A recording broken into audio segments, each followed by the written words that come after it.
Euzu billahi mineşşeytanirracim. Bismillahirrahmanirrahim. Elhamdülillah ve salatu ve selamu ala Resulillah. Her şey Allah'ı nasıl tesbih eder? Kur'an'ın birçok ayetinde evrendeki tüm varlıkların Allah'ı tesbih ettiği belirtilir. Tesbih, yüce Allah'ı her türlü noksanlıktan tenzih etme, onu anma, ona dua etme gibi anlamlara gelir. Başlıca tesbih ifadeleri Subhanallah, yani Allah'ı noksanlıklardan tenzih ederim. Subhane Rabbiyel A'la, en yüce olan Rabbim her türlü kusurdan münezzehtir. Subhane Rabbiyel Azim, büyük olan Rabbim münezzehtir deyimleridir. Namazların başında okunan Subhaneke duası da tesbih ifadesi ile başlar. Yine namazda ruku ve secdelerde tesbih sözcükleri kullanılır. Namazların sonunda dua öncesinde 33'er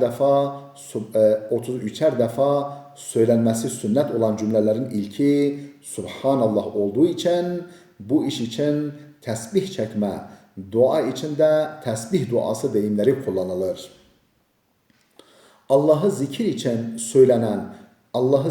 söylenen cümlelerin ve Cenab-ı Hakk'ın en çok hoşnut olduğu ifadelerin başında genellikle Subhanallah bulunduğu için bu sözcüklerin belirli sayılarda söylenmesi amacıyla kullanılan ve daha çok 33 veya 99 yuvarlak cismin ip ve benzeri nesnelere dizilerek oluşturulan halkaya da tesbih denir.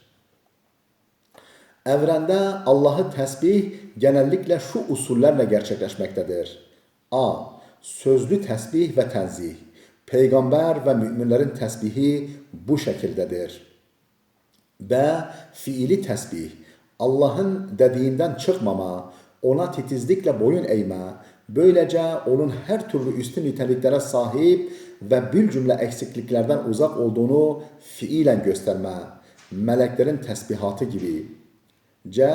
Hal diliyle tesbih, canlı, cansız tüm varlıkların Allah'ın varlığına, birliğine, ilmine, hikmetine, kudretine, kısaca bütün kemal ifade eden sıfatlarla nitelenmiş bulunduğuna ve her türlü eksikliklerden ırak olduğuna hal, yani beden dilleriyle tanıklık etmeleri gibi.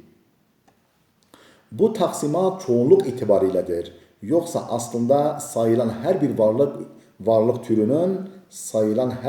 türünün diğer tesbih ve tenzih çeşidini de yerine getirdiği kesin bir gerçektir. Mesela mümin insan hem hal, hem söz, hem de fiilleriyle Allah'ı tesbih ve tenzih eder. Yine mesela dağ ve kuşların hali tesbihlerinin yanı sıra Hazreti Davud ile birlikte ayrıca sözlü tesbih ettikleri Kur'an'da işaret edilmektedir. Bu tesbih sözlü olmalıdır. Diğer normal tesbihlerinden bir ayrıcalığı olsun. Bu tesbih sözlü tesbih olmalıdır ki diğer normal tesbihlerinden bir ayrıcalığı olsun. Meleklerin de hem halleri, hem sözleri, hem de fiilleriyle tesbih, yani Allah'ı tenzih ettikleri gerçektir. Sadece bunlar değil, göklerde ve yerde ne varsa hepsi Allah'ı tenzih ve tesbih eder. Yani onun her türlü kusur ve noksanlıktan uzak ve yüce olduğunu gösterip ilan eder. Gökler tesbih eden bir ağız kabul edilirse, güneşler, aylar, yıldızlar o tesbihin kelimeleridir. Bunlarla Allah'ın yüceliğini ilan eder. Dünyamız uzay boşluğunda uçan ilahi bir uçak ve kuş ise onun tesbihatının kelimeleri de hayvanlar, bitkiler ve ağaçlardır. Bunlarla onun üstün niteliklerini dillendirir. Öte yandan her bir ağaç da sayısız yaprak, çiçek ve meyvelerinin hususi dili ile yaratıcılarını, sanatkar ve şekillendiricilerini tesbih eder. Onun her türlü kusurdan uzak ve yüce olduğunu adeta haykırır. Sanki bütün kainat bir büyük zikir musikisidir. En ince name, en gür namelere karışarak bu zikre muhteşem bir letafet katıyor.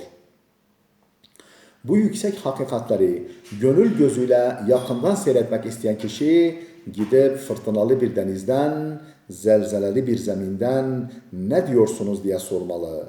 Elbette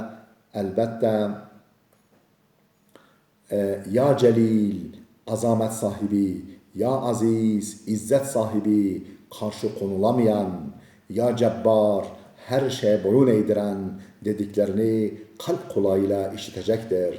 Sonra denizler içinde ve zemin yüzünde merhamet ve şefkatle beslenip bakılan küçük küçük canlılardan ve yavrulardan ne diyorsunuz diye sorsa, elbette ya Cemil, güzellikler sahibi, ya Rahim, merhamet edici, ya Rahman, rahmeti geniş, ya Rezzak, rızık verip besleyen dediklerini işitecektir.